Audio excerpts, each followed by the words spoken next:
فاتح قسطنطنیہ سلطان محمد فاتح کے وفات کے بعد جب تخت عثمانیہ کے لیے دو شہزادوں اور بایزید اور جمشید کے درمیان جنگ چھڑی تو یہ تصادم عثمانی تاریخ کا ایک المناک باب بن گیا۔ 20 جون 1481 کو سلطان بایزید نے اپنے جنرل احمد کدک پاشا کو اٹلی کی مہم سے واپس بلا کر اپنے بھائی کی بغاوت دبانے کے لیے اناطولیہ روانہ کیا۔ احمد پاشا نے شہزادہ جمشید کو شکست دی، جس کے بعد وہ مصر جا پہنچا اور مملوک سلطنت سلطان فانشیا کی پناہ میں چلا گیا۔ اگلے سال جمشید نے مملوکوں کی مدد سے دوبارہ بغاوت کی کوشش کی، مگر ایک بار پھر ناکام ہوا۔ اس بار اس نے مصر واپسی کے بجائے جزیرہ روس کا رخ کیا، جہاں فرمان یروشلم کا قبضہ تھا۔ ان کے سردار ڈیوسن نے بظاہر دوستی کا ہاتھ بڑھایا، وعدہ کیا کہ وہ مدد کرے گا، مگر پس پردہ سلطان بایزید سے یہ طے کیا کہ جمشید کو قید میں رکھے گا اور اس کے بدلے میں ہر سال 45,000 دوکات وصول کرے گا۔ یوں شہزادہ جمشید 7 برس تک روڈس اور فرانس کے مختلف علاقوں میں بظاہر عزت کے ساتھ مگر در حقیقت قید تنہائی میں زندگی گزارتا رہا۔ ادھر یورپ کے کئی بادشاہ اسے حاصل کرنے تاکہ اسے سلطان بایزید کے مقابل کھڑا کر کے سلطنت عثمانیہ کو کمزور کیا جا سکے۔ اسی دوران ڈیوسن نے شہزادے کی ماں اور بیوی کو فریب دیا۔ اس نے وعدہ کیا کہ اگر وہ 20,000 دوکات ادا کریں تو شہزادے کو مصر پہنچا دیا جائے گا۔ ان خواتین نے بڑی مشکل سے رقم جمع کر کے بھیجی، مگر مقدس نائٹ نے وعدہ توڑا اور رقم حرق کر گیا۔ یہ فریب اس قدر واضح تھا کہ عیسائی مورخین نے بھی اس پر نفرت کا اظہار کیا۔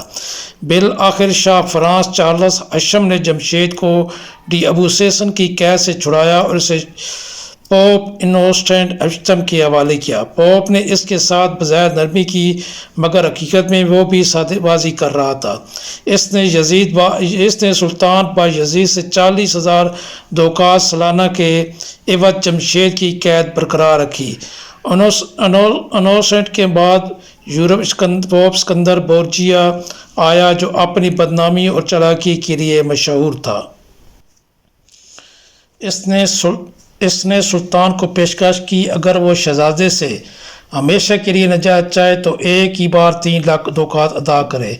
معاہدہ طے پا ہی رہا تھا کہ چارلس اشم نے اٹلی پر حملہ کر دیا اور روم پر قبضہ کر لیا۔ صلح کے معاہدے کے دوران یہ طے پایا کہ جمشید کو چارلس کے ہمراہ فرانس جانا ہوگا۔ اسی دوران یورپی اسکندر نے لالچ میں آ کر وہ رقم وصول کی اور سازش کے تحت شہزادے کو زہر دلوا دیا۔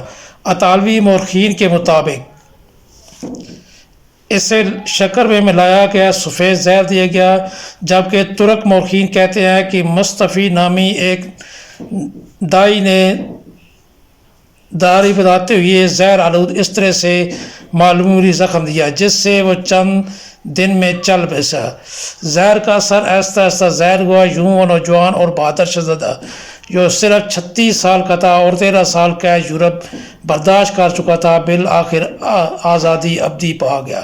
مرنے سے پہلے اس نے دعا کی، اے میرے رب، اگر میرے وجود کو دشمن دین اسلام کی سازشوں کا اعلی کار بنانا ہے تو مجھے اب زندہ نہ رکھ، میری روح کو اپنی طرف بلا لے۔ شہزادے کی وفات کے بعد سلطان بایزید نے اس کی میت یورپ سے منگوا کر شاہی اعزاز کے ساتھ یورشلم میں دفن کرایا، جہاں عثمانی سلاطین آرام فرمائے۔ عیسائی مورخ لین بول نے اس واقعہ پر لکھا، یہ داستان غمناک ظاہر کرتی ہے کہ عیسائی دنیا میں ایک بھی ایسا بادشاہ نہ تھا جو اس قیدی پر رحم کرتا، ہر ایک نے اسے سونے کے لالچ میں بیچ دیا۔ سلطان بایزید کا اپنے بھائی کو محفوظ رکھنے کی خواہش قابل فہم تھی، مگر کلیسائی پیشواؤں اور نائٹوں کی منافقت انسانیت پر ایک داغ بن گئی۔ ناظرین، یہ وہ داستان ہے جہاں اقتدار کی جنگ نے بھائی سے بھائی جدا کر دیا اور یورپ کے تاجداروں نے ایک بس مسلمان شہزادے کی قید کو تجارت بنا لیا۔ ویڈیوز دیکھنے کا شکریہ۔ چینل کو لائک کریں، سبسکرائب کریں اور شیئر کریں۔ Thank you.